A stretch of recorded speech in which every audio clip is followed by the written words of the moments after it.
Alhamdulillahirabbil alamin wassalatu wassalamu ala asyrafil anbiya'i wal mursalin wa ala alihi wa sahbihi ajma'in. Subhanaka la ilma lana illa ma 'allamtana innaka antal alimul hakim. Rabbi shrah li sadri wa yassir li amri wahlul 'uqdatam min lisani yafqahu qawli. Amma ba'd. Alhamdulillah ala nikmatil Islam, alhamdulillah ala nikmatil iman, wa kafa biha min ni'mah. Alhamdulillah, segala puji bagi Allah Subhanahu wa taala yang memberi kita nikmat Islam iman, yang memberi kita nikmat sehat sempat, yang memberi kita berbagai macam kenikmatan sehingga perkara-perkara tentang keislaman ini menjadi sesuatu yang Allah taala rutinkan hadir di dalam kehidupan kita. Kajian-kajian ilmu, kajian-kajian zikir, kajian-kajian untuk bisa lebih mengenal tentang sosok Nabi kita Nabi Muhammad sallallahu alaihi wasallam, ataupun segala sesuatu yang Nabi bawa lewat Al-Qur'annya, lewat As-Sunnahnya, lewat segala sesuatu yang Nabi Muhammad tinggalkan untuk kita berupa keilmuan yang menjadi warisan terbesarnya Nabi kita Nabi Muhammad sallallahu alaihi wasallam. Di dalam salah satu hadis Nabi mengatakan, innal anbiya lam yuwarrithu dinaran wala dirhaman walakin warrathul ilm. Sesungguhnya para nabi, para rasul itu tidak meninggalkan sesuatu apapun dari perkara dirham ataupun juga dinar. Maksudnya enggak meninggalkan harta apapun kepada anak cucunya, enggak meninggalkan apapun kepada umatnya, walakin warrathul ilm. Tapi yang diwariskan oleh nabi adalah keilmuan. Keilmuan yang Allah Ta'ala bahkan memerintahkan Nabi untuk selalu memintanya setiap harinya. Wa qul rabbi zidni ilma. Wahai Muhammad, ucapkanlah di hari-harimu, Rabbi zidni ilma. Ya Allah, tambah terus ilmuku, tambah terus ilmuku, tambah terus ilmuku. Karena ketika seseorang bertambah keilmuannya, dengan berjalannya waktu akan datang rasa takut juga di dalam dirinya, akan datang rasa ikhlas juga di dalam dirinya, akan datang juga rasa khusyuk di dalam sholat-sholatnya. Itu semuanya sumbernya ada di dalam keilmuan, ilmu yang menyampaikan kita kepada Allah Subhanahu wa ta'ala. Dan ditambah lagi kita ada di hari-hari yang mulia, masih ada di bulan haramnya Allah Ta'ala, yaitu bulan Muharram, dan juga menjadi permulaan dari bulan Hijriah, di mana hari-hari Muharram ini ada satu hari yang sangat istimewa sekali, yaitu di tanggal 10 nanti yang kita kenal dengan Yaum Ashura.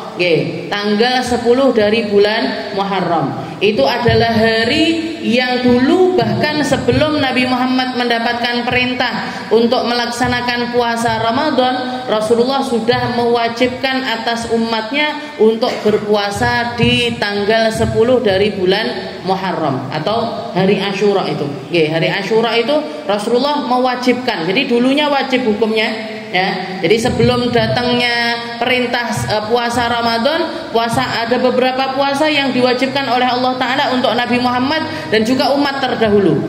Karena saking mulianya hari tersebut. Hari Ashura tanggal 10 Muharram itu banyak sekali kejadian.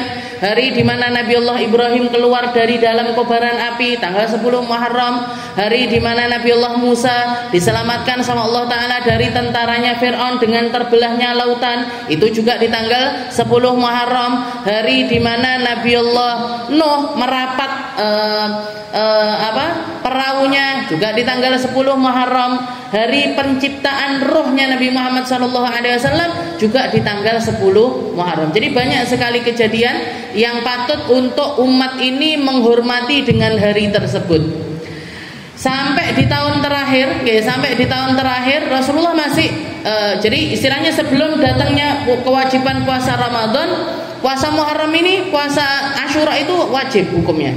Tapi begitu kena kewajiban puasa Ramadan, Rasulullah mengatakan, man syaa falyasum wa man syaa falyuftir. Siapa yang tetap pengen puasa Ashura silahkan, yang enggak puasa juga enggak apa-apa. Artinya berganti dari hukum wajib menjadi sunnah.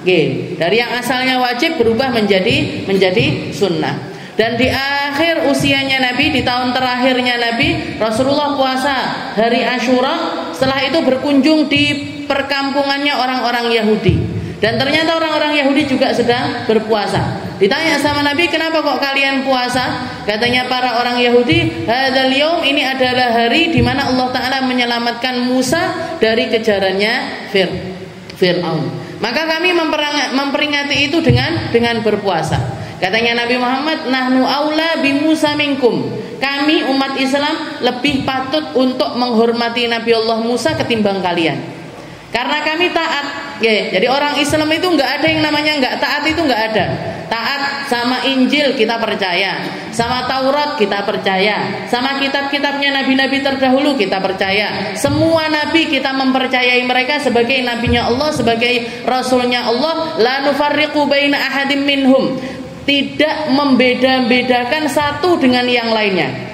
Tidak menganggap satu dengan yang lainnya ini memiliki perseteruan, enggak. Kita percaya dengan semua para nabi, sama semua para rasul. Cuman Allah Ta'ala ketika mengunggulkan salah satu di antara yang lainnya, kita pun mengikuti hal itu dari Allah Subhanahu wa Ta'ala. Sama Nabi Isa kita hormat, sama Nabi Musa kita hormat. Beda sama orang Yahudi ataupun orang Nasrani. Kalau orang Yahudi mereka mentok sampai Nabi Musa. Nabi Isa, Nabi Muhammad mereka nggak percaya.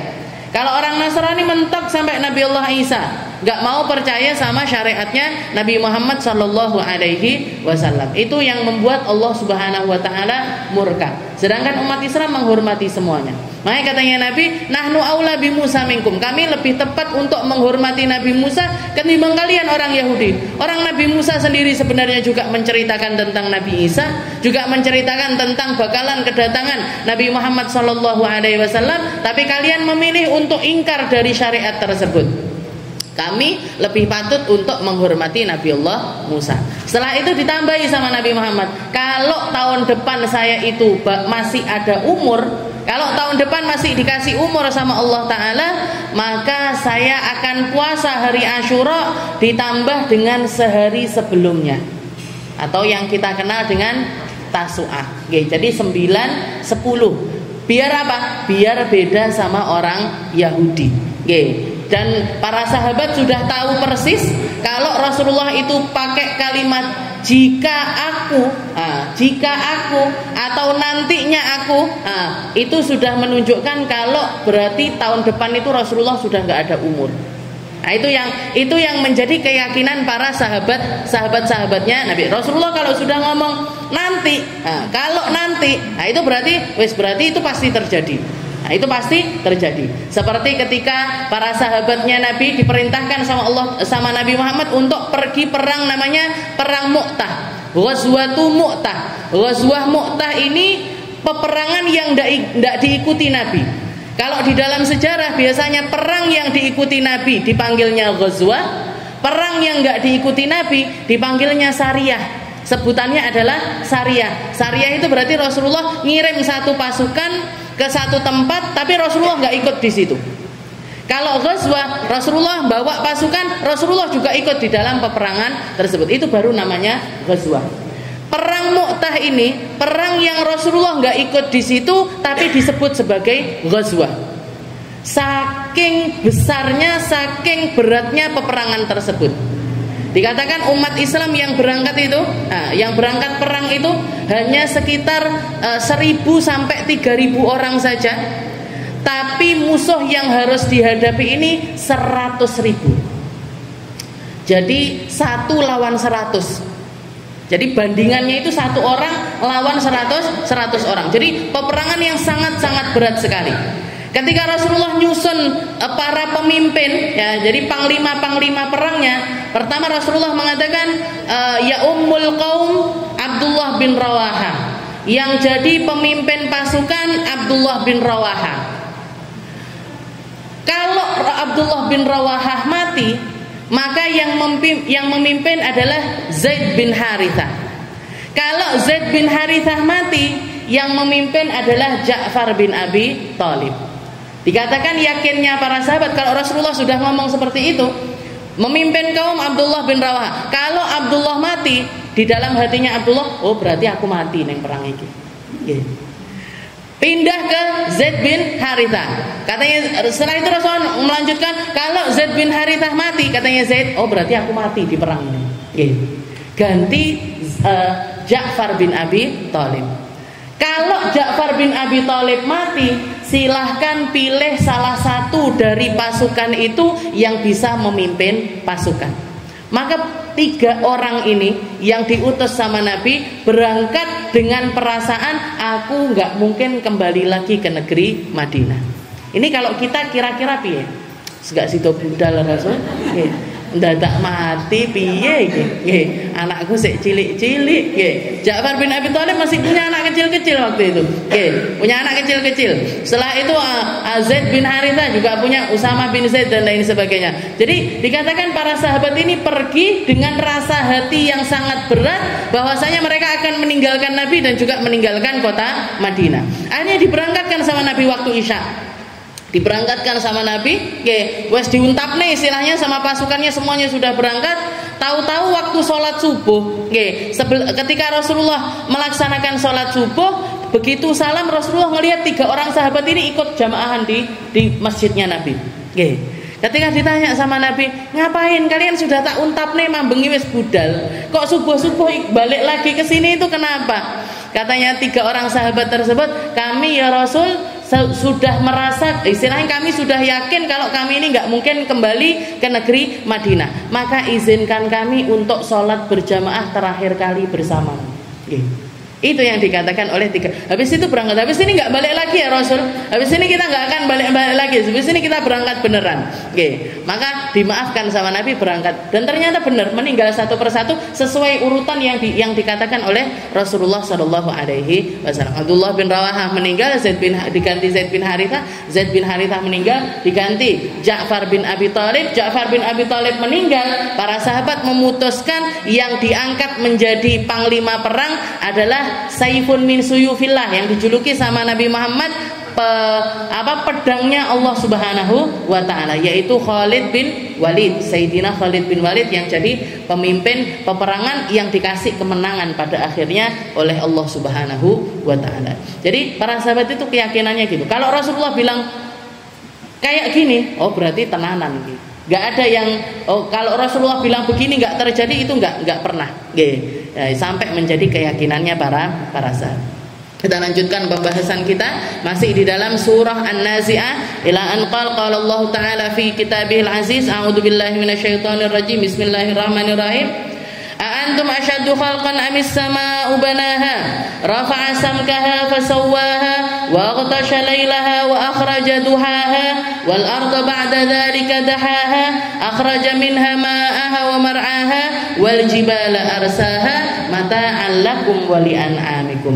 Masih di dalam kecamannya Allah Ta'ala kepada orang-orang yang ingkar, kepada orang-orang yang mendustakan, kepada orang-orang yang memilih untuk tidak percaya dengan kemahakuasaannya Allah Ta'ala atau tidak percaya kepada Allah Subhanahu wa Ta'ala. Maka Allah Ta'ala mengatakan kepada mereka, a'antum asyaddu khalqan amis sama'u banaha, apakah kalian ini lebih dahsyat dibandingkan langit yang aku bangun?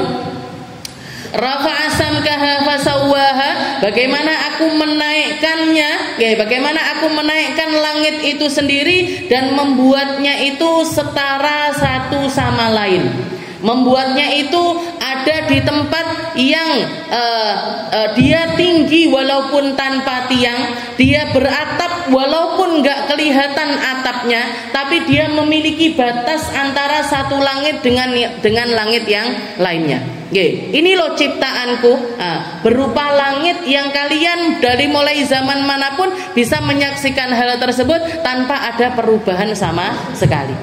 Langit yang sekarang ini kita lihat adalah langit yang sama yang dilihat oleh Nabiullah Adam. Langit yang sekarang ini kita lihat adalah langit yang sama yang dilihat oleh Nabiullah Nuh, yang dilihat sama Nabiullah Ibrahim, yang dilihat sama Nabiullah Musa, yang dilihat sama Nabiullah Isa, bahkan yang dilihat oleh Nabi Muhammad SAW, itu adalah langit yang sama, gak berubah sama sekali. Rafa'a samkaha fasawwaha, aku menaikkannya dan aku menjadikan antara satu lapis langit dengan lapis langit yang lainnya itu ada batasan di antaranya. Jadi kayak ada gentengnya sebenarnya. Langit itu antara langit satu ada batasan yang transparan. Baru langit kedua, nanti ada batasan lagi. Langit ketiga ada batasan lagi sampai langit ketujuh. Baru ilmu sains setelah sekian ribu tahun kemudian baru ngasih tahu ada yang namanya atmosfer, ada yang namanya ini, namanya ini. Kalau ternyata langit itu benar-benar ada 7 lapisan, dan di setiap lapisannya itu ada batasan-batasan yang nggak kelihatan sama manusia. Tapi Al-Quran sudah menceritakan hal tersebut. Rafa'a samkaha fasawwaha. Setelah itu Allah Ta'ala mengatakan wa aghtasha lailaha wa akhraja duhaha. Aku juga yang menggantikan malam dengan kegelapan, menggantikannya juga kemudian masuk ke waktu duha. Aghtasha lailaha wa akhraja duhaha. Aku yang menyelimuti malam dengan kegelapan, dan setelah itu mengganti kegelapan itu dengan cahaya duha, sebagai caranya Allah Ta'ala untuk memudahkan para hambanya, yaitu manusia, di dalam melaksanakan berbagai macam aktivitas dan juga melaksanakan berbagai macam ibadah. Banyak sekali ibadah-ibadah kita yang berkaitan dengan siang sama malam, yang patokannya itu dengan matahari, yang patokannya itu dengan waktu-waktu yang disebutkan tulijul laila fin nahar wa tulijun nahara fil lail. Malam itu adalah ketika malam berganti siang dan siang berganti malam, dan mereka nggak ada perdebatan di antaranya. Itu dibikin rolling semacam itu setiap harinya oleh Allah Ta'ala untuk menjadi batasan-batasan ibadahnya seorang hamba. Ketika kita mau melaksanakan puasa, patokannya apa? Patokannya matahari fajar shadiq keluar sama matahari tenggelam. Nanti kita mau sholat juga gitu, ada batasan-batasannya. Waktu subuh kapan waktunya? Mulai dari terbitnya fajar sampai terbitnya matahari. Nanti waktu duhur kapan? Waktu duhur ketika matahari di tengah-tengah tergelincir sedikit sampai bayangan benda setara dengan bendanya. Jadi misalkan kita punya tiang ditaruh di tengah tempat yang langsung terkena sinar matahari, itu kapan masuknya waktu asar? Masuknya waktu asar kalau bayangan bendanya sudah setara dengan benda tersebut tambah sedikit. Nah, itu berarti masuk waktu asar. Sampai kapan? Sampai terbenamnya matahari. Nanti terbenamnya matahari masuk waktu maghrib. Masuk waktu maghrib. Sampai kapan? Berhentinya waktu maghrib kapan? Sampai semua mega-mega itu hilang. Mega oranye, mega merah, mega itu semuanya hilang. Ganti waktunya menjadi waktu isya. Isya sampai kapan? Isya waktunya sampai terbitnya fajar shadiq. Siapa yang ngasih tahu itu? Siapa yang ngajarin Nabi Muhammad melaksanakan sholat di waktu-waktu tersebut? Malaikat Jibril di waktu duhur setelah beliau melaksanakan Isra Mi'raj. Jadi Nabi Muhammad itu begitu melaksanakan Isra Mi'raj, kan dapat perintah dari Allah Ta'ala untuk melaksanakan sholat 5 waktu. Beliau subuh itu sudah nyampe di dunia, istilahnya sudah selesai Isra Mi'rajnya itu, subuh itu sudah kembali ke rumahnya. Tapi beliau nggak melaksanakan sholat subuh. Kenapa? Karena belum tahu gimana caranya sholat. Jadi dikasih perintah untuk sholat 5 waktu, tapi nggak ngerti caranya dan di waktu apa beliau nggak ngerti. Maka ketika masuk waktu duhur, malaikat Jibril turun, ngimami sholat Nabi Muhammad di waktu duhur di awal waktu. Setelah itu datang lagi asar di awal waktu, maghrib di awal waktu, isya di awal waktu, subuh di awal waktu. Hari kedua malaikat Jibril datang lagi, tapi di waktu akhir. Jadi duhur hampir habis, malaikat Jibril datang. Asar hampir habis, malaikat Jibril datang. Maghrib hampir habis, malaikat Jibril datang. Isya, subuh seperti itu. Setelah itu di subuh yang terakhir hari kedua, malaikat Jibril mengatakan, "Ya Muhammad, inna salata hakadha." Cara kamu sholat mengerjakannya semacam ini. Duhur 4, asar 4, maghrib 3, isya 4, subuh 2. Nah, sholatmu caranya semacam ini.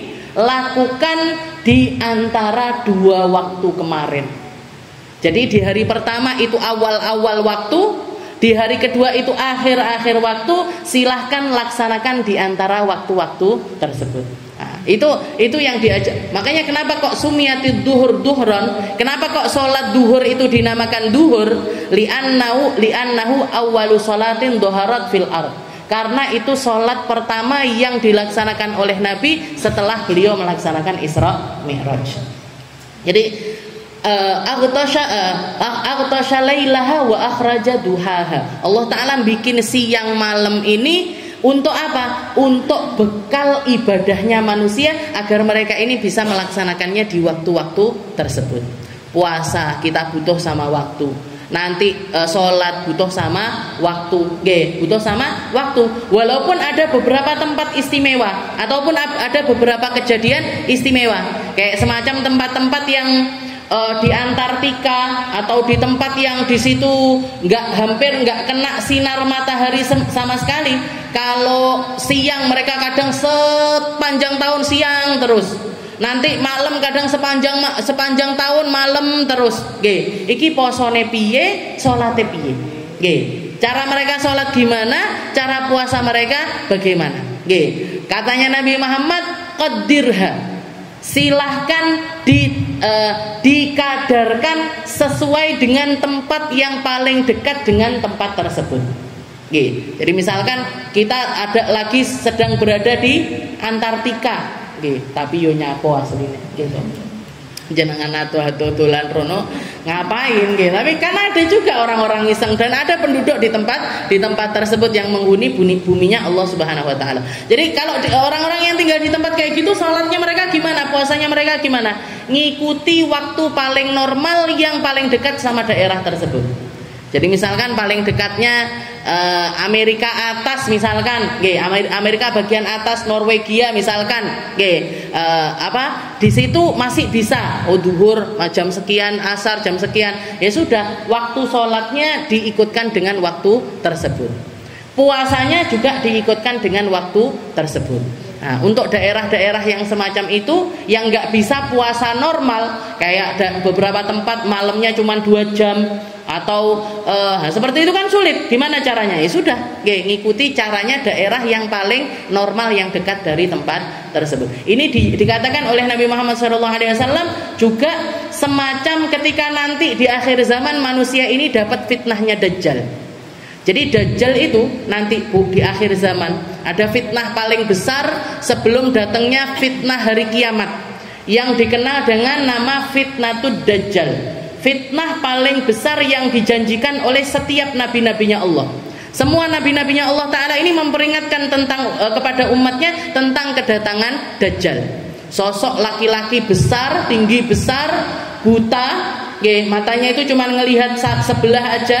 Di atas dahinya ada tulisan kafar, kufur. Orang yang memang dinaskan sama Allah Ta'ala untuk menjadi fitnah bagi manusia. Punya segala macam, bisa melakukan segala macam yang dilakukan oleh istilahnya kelebihan-kelebihan nabi-nabinya Allah Ta'ala. Dia bisa bangkitkan orang mati, bisa.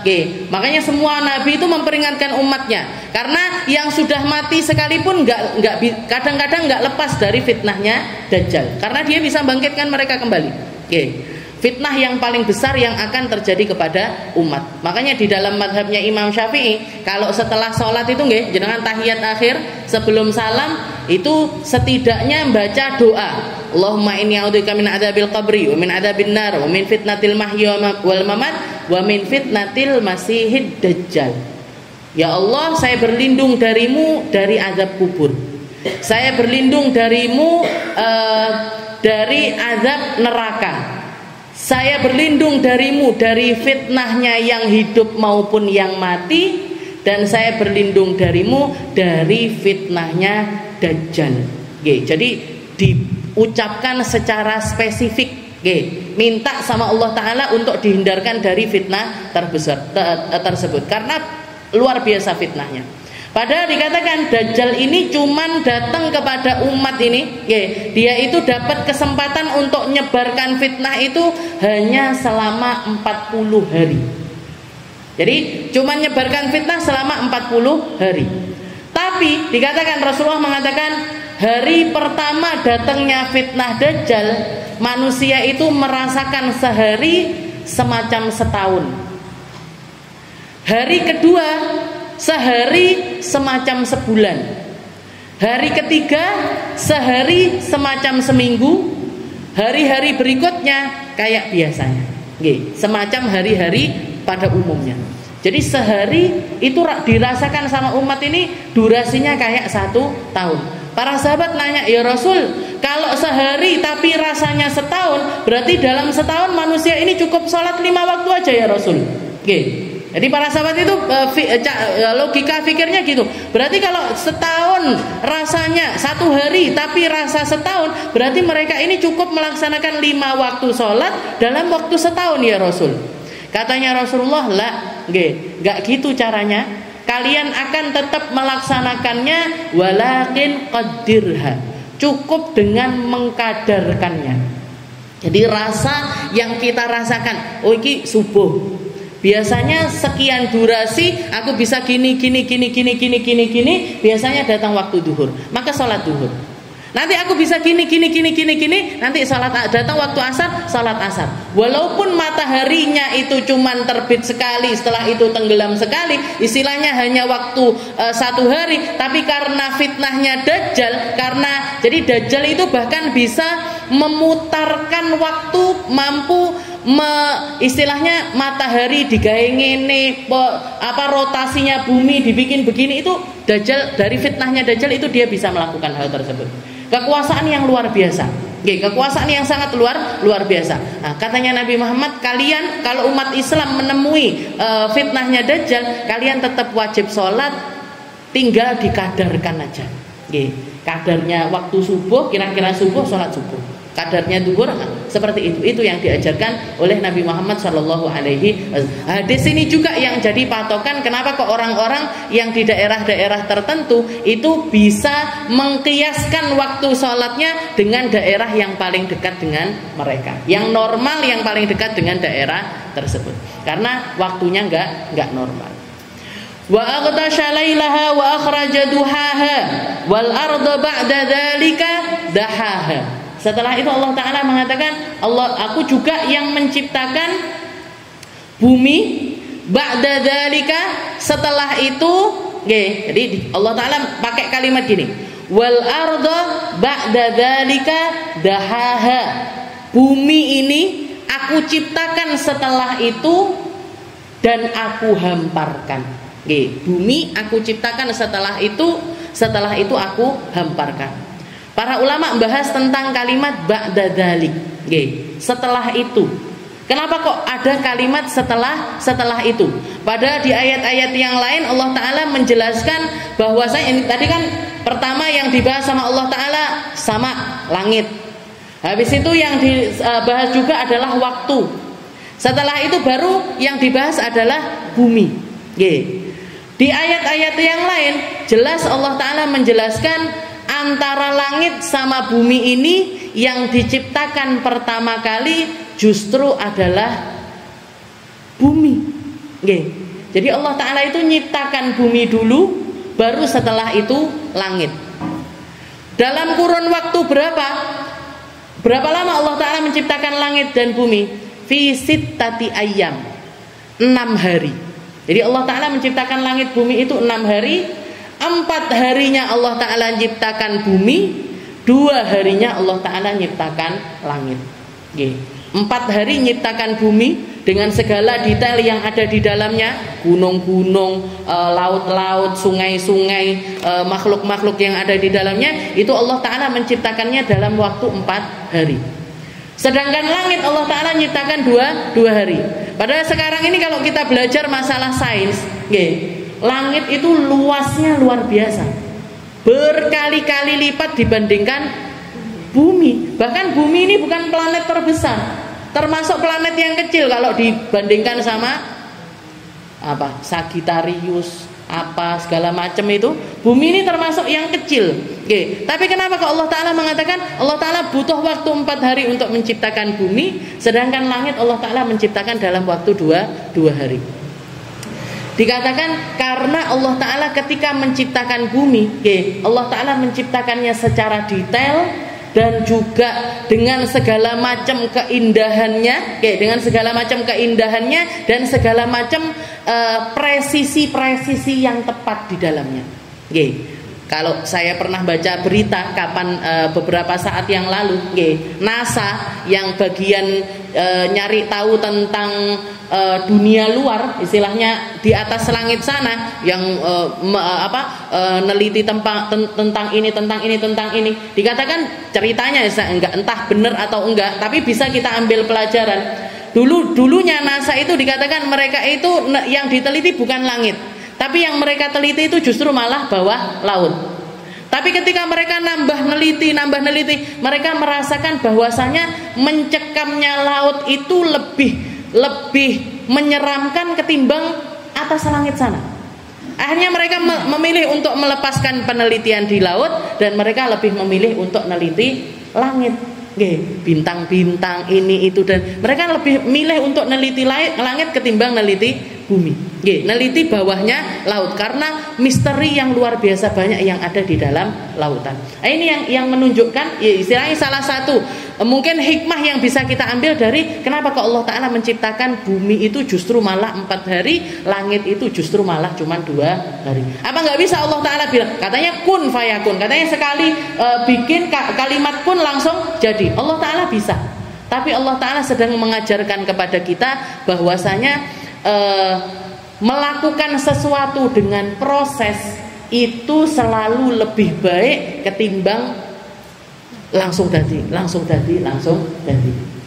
Jadi segala sesuatu itu diajari sama Allah Ta'ala. Kamu kalau mau bikin sesuatu, berproseslah di situ.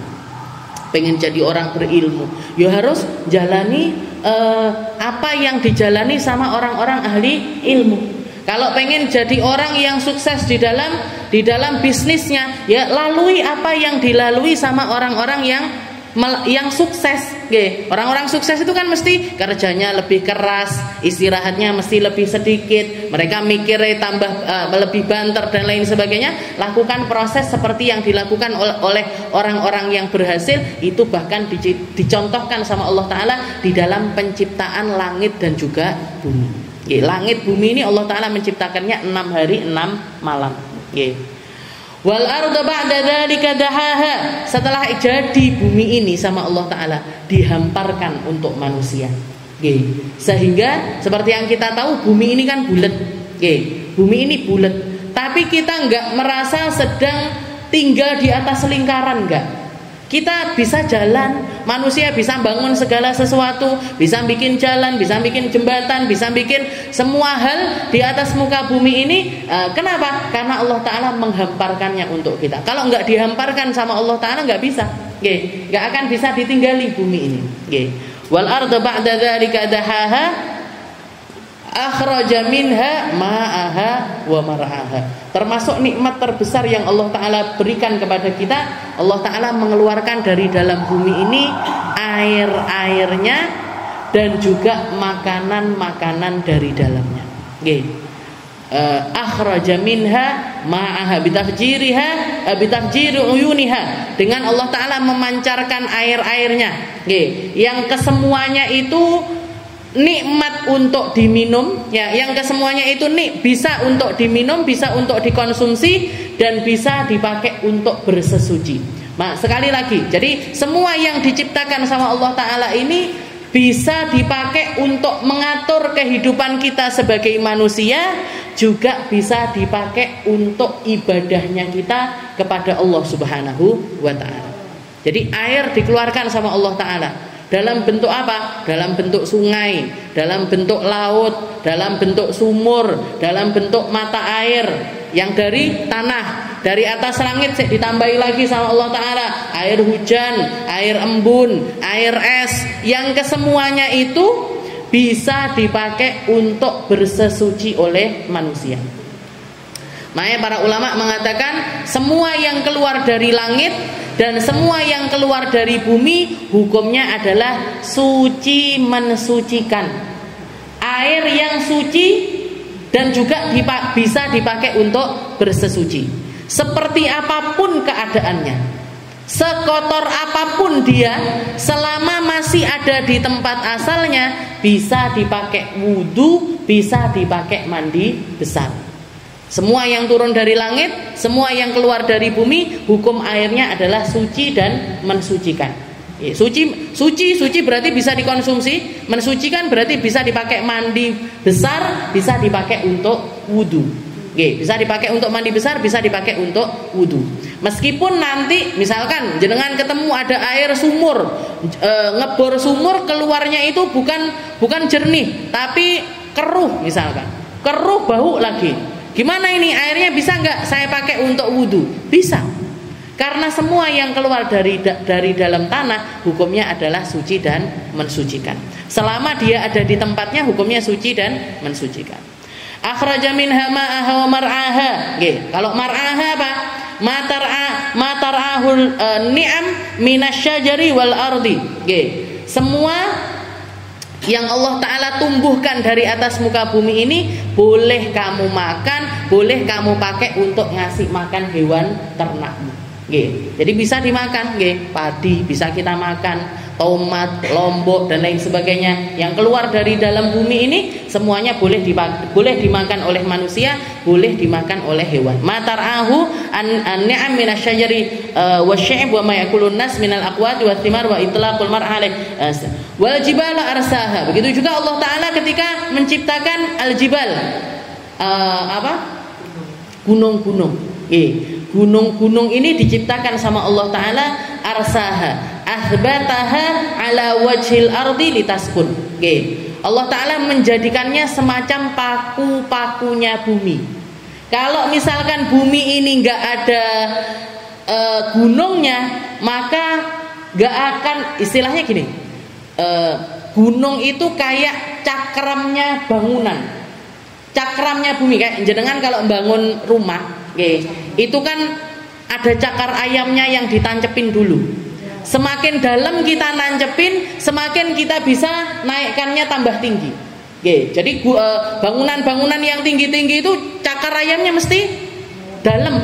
Cakar ayamnya mesti dalam. Masjid-masjid, bangunan yang besar-besar itu cakar ayamnya harus nancepnya itu harus luar biasa. Nah, bumi itu sendiri, Allah Ta'ala istilahnya cakar ayamnya bumi itu ya gunung-gunung itu tadi, yang akan menopang segala apa yang ada di atas permukaan bumi. Kalau gunung-gunungnya, kalau nggak ada gunung-gunung, ini semuanya bakalan lepas ini.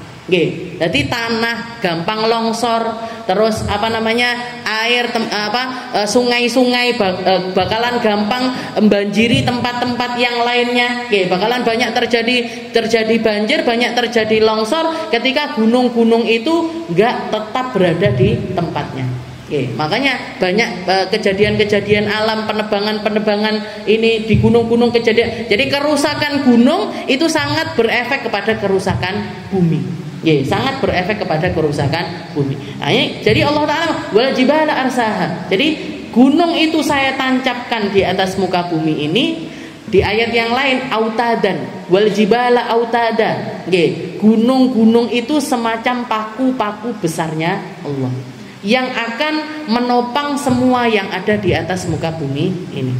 Wal jibala arsaha mata'al lakum wa li'an'amikum. Kembali lagi, semua ciptaannya Allah Ta'ala itu, semua ciptaannya Allah Ta'ala itu tujuannya untuk mengenakkan manusia. Mata'an lakum wa li'an'amikum.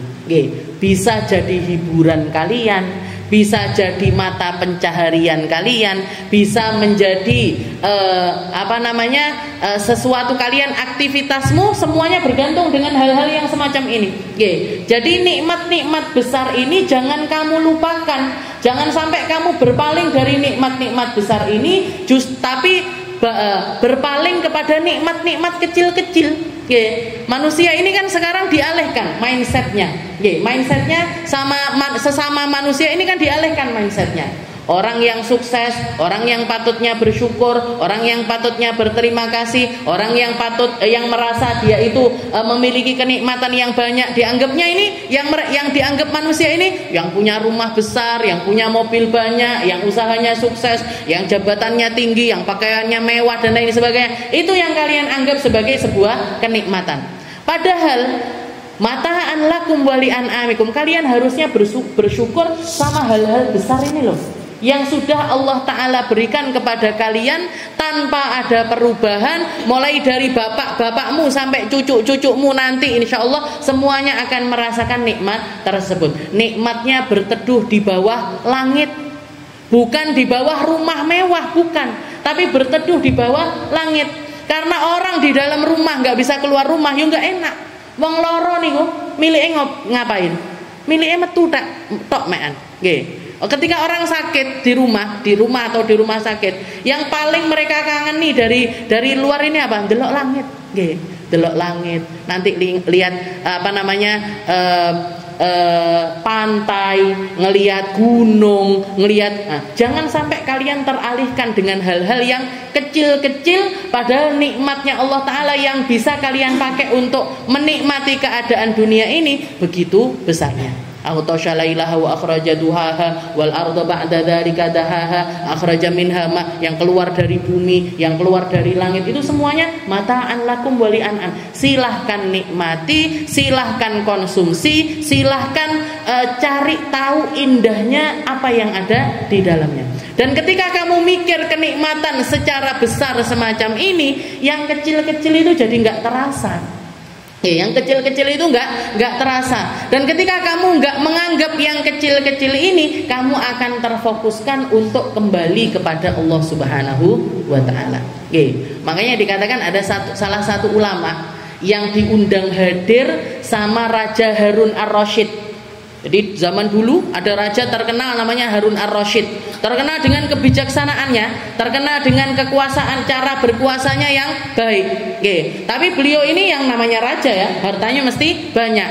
Jadi Raja Harun ar-Rasyid ini bangun istana yang luar biasa besar, luar biasa indah. Setelah jadi istananya dipanggil, rakyat-rakyatnya yang dekat sama beliau ini dipanggil, ya istilahnya menteri-menterinya dan lainnya dipanggil untuk rekenane nggih koyok syukuran rumah lah, syukuran istana. Termasuk ulama-ulamanya juga dipanggil. Ulama-ulamanya juga dipanggil, diundang ke istananya Raja Harun ar-Rasyid. Setelah itu ada seremonialnya, jadi ada perwakilan dari pejabat ini maju, perwakilan dari pedagang ini maju, perwakilan dari ini maju satu-satu, semuanya muji-muji tentang keindahan istananya Raja Harun ar-Rasyid. Rumahmu yang indah, ngatan-ngatan, istilahnya syukuran.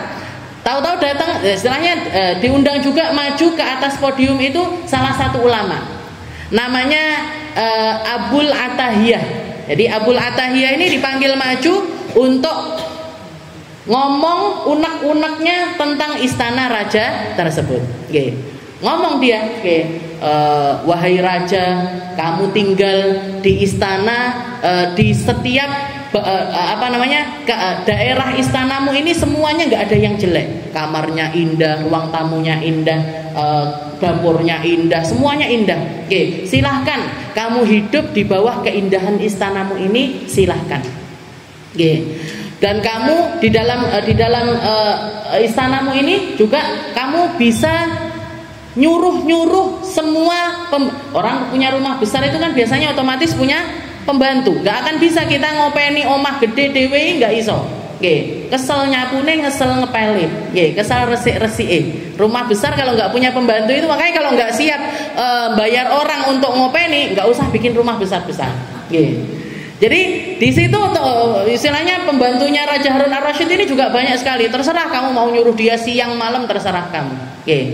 Tapi ingat wahai raja, idzan nufusu taqaqat tahta hashras jadi katanya Abul Atahiyah, tapi nanti ketika nafasmu itu sudah tercekat di dalam dadamu, kamu akan tahu persis innaka lafil ghurur, bahwasanya semua ini hanyalah tipuan belaka. Jadi rumah besarmu ini hanya akan menjadi tipuan belaka. Itu akan kamu rasakan ketika nafasmu itu sudah tercekat di dalam dada. Yang bisa nampung besarnya, istilahnya rasa hati kita ketika itu apa? Yang bisa menampung rasa sakit kita ketika kita menghadapi sakaratul maut itu apa? Cuman satu, cuman satu. Ketika kalimat la ilaha illallah bersanding di dalam hati tersebut. Jadi ketika kita sepanjang hidup kita merasakan luasnya nikmatnya Allah Ta'ala, merasakan besarnya cara Allah Ta'ala di dalam memperlakukan kita, banyaknya hal yang datang ke dalam kehidupan kita ini nunjukkan siapa dirinya, nunjukkan kepada satu fokus, yaitu Allah Subhanahu wa Ta'ala. Maka kamu tinggal di rumah manapun, bersama siapapun, dalam keadaan apapun, semuanya akan terasa luas. Jangan mau terkungkung dengan apa yang ada di dalam pikirannya manusia. Jangan mau terkungkung dengan apa yang dianggap indah oleh para ahli dunia. Karena para ahli dunia ini akan mempersempit cara pandang kita, akan mempersempit cara kerja kita, akan mempersempit kehidupan kita. Nganggapnya kalau nggak pakai baju kayak gini kamu nggak keren. Kalau kamu nggak dandan semacam ini kamu nggak keren. Kalau kamu nggak punya circle semacam ini kamu nggak keren. Kalau kamu nggak punya rumah begini kamu nggak keren. Akhirnya apa? Nggak punya alasan untuk bersyukur sama Allah Ta'ala. Padahal nikmatnya Allah Ta'ala sebegitu luasnya. Jadi di sini Allah Ta'ala mengatakan mata'an lakum, silahkan dinikmati. Ini adalah kenikmatan-kenikmatan yang datang langsung dari Allah Subhanahu wa Ta'ala. Mata'an lakum wali an'amikum, buat kamu, buat semua peliharaanmu, jadi kambingmu, sapimu. Karena ini di zamannya Nabi, jadi mayoritas orang itu kerjaannya beternak. Rata-rata orang itu punya peliharaan. Kalau nggak kambing, ya sapi, ya unta. Semakin banyak peliharaan itu, semakin menunjukkan kalau mereka ini orang kaya. Nah, dulu zaman itu seperti itu. Nah, sekarang beda lagi. Cara apa? Faida. Setelah itu apa? Mata'an lakum wali an'amikum faida ja'atit qammatul kubra. Sama. Alurnya sama dengan surat An-Naba kemarin. Setelah Allah Ta'ala ngasih tahu kepada kita ini tentang malam, tentang waktu siang, tentang matahari, bumi, dan lain sebagainya. Setelah itu Allah Ta'ala mengingatkan kepada kita tentang datangnya hari akhirat.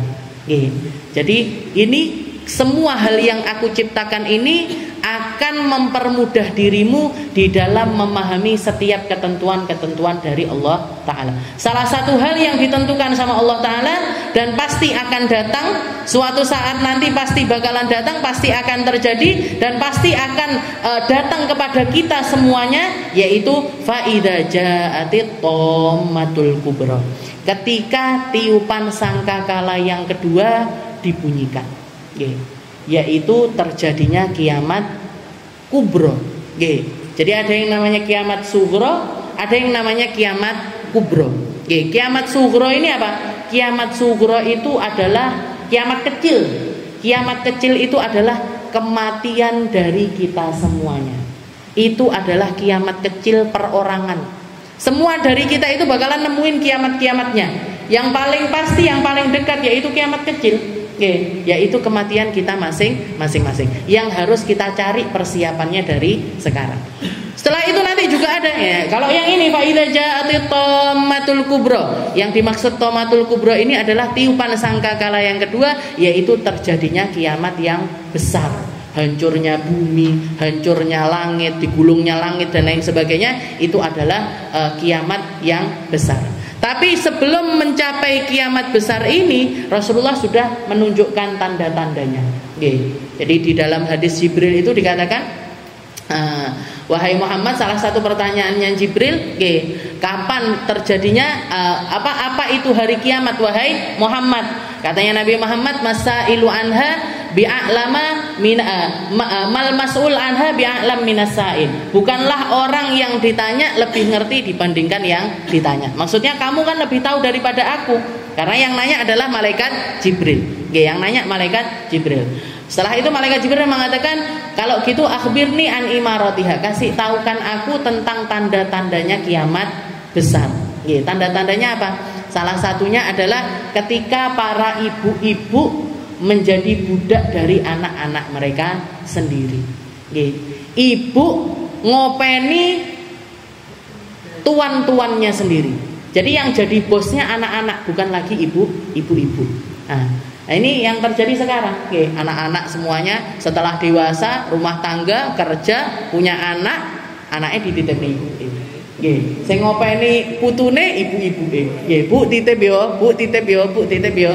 Nggih, tanpa rasa bersalah, tanpa rasa enggak enakan. Ada yang mengatakan itu semacam itu nanti tanda-tandanya. Nah, sekarang sudah terjadi. Nggih. Ada juga yang mengatakan banyaknya budak-budak yang melahirkan anak dari tuannya. Nggih. Tapi kalau ini hampir enggak mungkin terjadi karena kita sudah bukan di zaman perbudakan. Kalau dulu di zamannya Nabi itu zaman perbudakan itu, kalau ada seorang budak perempuan kok melahirkan anak dari tuannya, maka dia si ibu ini nanti kalau tuannya meninggal dia akan merdeka.